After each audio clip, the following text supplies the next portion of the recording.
Welcome to Top Stuff. In order to love, you have to be able to hate. So for every amazing character that you want to plaster all over your wall, there's a character that you wish would just sit on a pinecone. Of course, this is very subjective.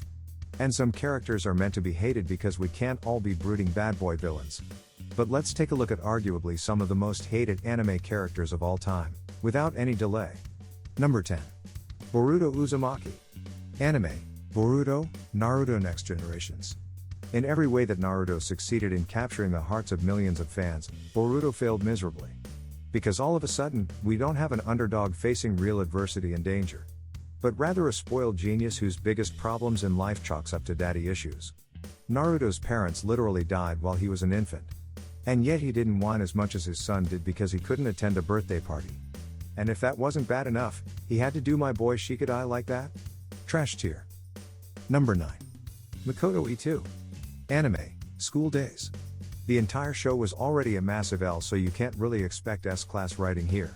But even with the bar so low, Makoto managed to disappoint. At first he's just as bland as they get. If he were a spice, he would be flower type of a character, which is boring to watch.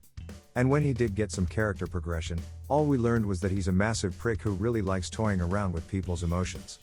And not in the cool bad boy, Byronic hero type of way, just the douche way. Number 8. Nobuyuki Shugu.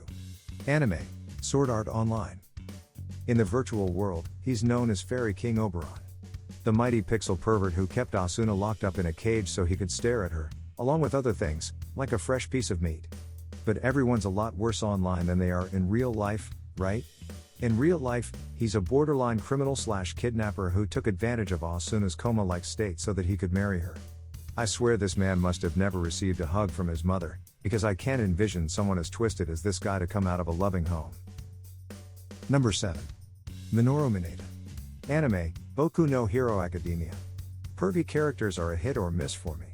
And Mineta was not even close. Maybe it's because he looks like he's 5 years old.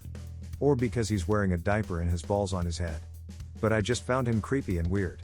And what made me dislike him even more is the fact that because he exists, people like Shinsu can't get into Class 1A. And this may just be me, but I would pick the quiet intellectual type over the rampant pervert with little power and questionable motives any day. Number 6. Sakura Haruno. Anime, Naruto. I know I already talked about Naruto characters, but I really can't help myself. Shippuden Sakura I could almost kind of stand. Boruto Sakura is even an alright character. But the original Naruto Sakura is the very form of hatred for the viewer. And it's all because people in the universe can't seem to just say what we all know, that she's useless. They just keep going on about what good chakra control she has, and how Team 7 is the next big 3.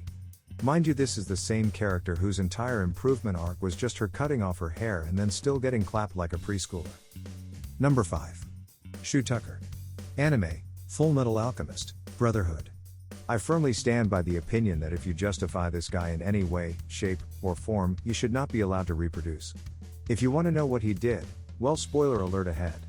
He took his own flesh and blood, his young daughter that loved him so much, and put her in the greatest agony a human can experience. He actually saw tempering with his daughter's body a lesser problem in his life than that of losing his title. God, this guy makes me need anger management classes. Number 4. Umaru Doma. Anime, Himoto. Umaru-chan. I hate to break it to you, but if you don't think that Umaru is a spoiled little brat who needs to be taught some manners, you might be spoiled as well. Not only does she put on airs of being the perfect little high schooler who everyone adores, but she is also just a little child who throws tantrums whenever something doesn't go her way. I'm not sure if she ever had to seriously put effort into anything, aside from making puppy dog eyes and screaming. And that just makes me hate her with a burning passion. It's one thing to do this as a toddler, but a whole different story to remain that way well into your teens. Number 3.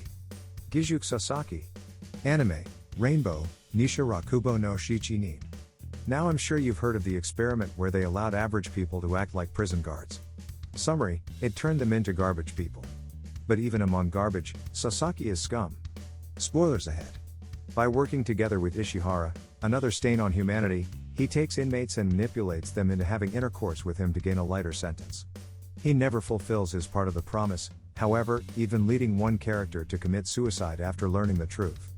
Even though he got what he deserved, It'll never be enough to atone for what he had done. Number 2. Shinji Ikari. Anime, Neon Genesis Evangelion. I really don't like crybaby characters, unless they're a devilman, but especially when they remain a little wimp for the entirety of the show. Evangelion is pretty dark. So it's absolutely understandable that people are not exactly all smiles over there. But having Shinji just cry over and over and over again was extremely annoying. The very reason the Get in the Robot Shinji meme was so popular in the community was precisely because of how often he had to whine for an hour before doing anything of significance. Number 1. Yukiteru Amano. Anime, Mirai Nikki. Everything I just said about Shinji is very much present with Yukiteru, with the added bonus of hearing his name every time the pink psychopath comes onto the screen. Everything is always about protecting Yuki or getting Yuki's attention, his affection, whatever. And not even from just Yuno. He even had Aru behaving like that. And honestly, I don't see the appeal. All I see is a whiny brat who got a piggyback ride through 90% of the plot and then magically became relevant at the very end. There must be something to love here, but I'm not seeing it. Hey! Thank you for watching till the end. We hope you enjoy the video. Please subscribe to our channel to support us, so that we can bring more videos like this in future.